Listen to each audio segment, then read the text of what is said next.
Alright YouTube, so I'm just finishing up this Gladiator system. I'm going to use some tips. Take a Sawzall, cut your old exhaust system in half.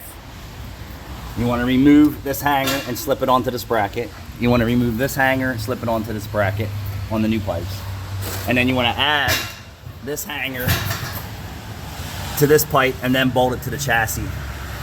Stupid spot for this Jeep. I don't know what that is, but I'm going to tell you that's going to be a problem in the near future. So this is how it flows, right? Repurpose this clamp. Make sure that this hanger is level, all right?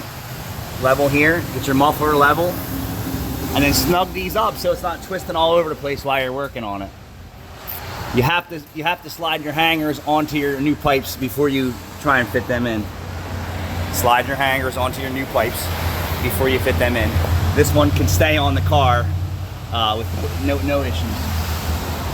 So now we're back to the tips. I didn't get that far yet. I just figured I'd show you where I'm at. It fits fairly well. I'm not really happy with this section here, but it is what it is. Depending on the use, there could be an awful lot of heat back here on that wire harness. But I didn't build it, so. All right, let me get the tips on, tighten everything up, and we'll fire it up for you. Thanks for watching. Stay with us.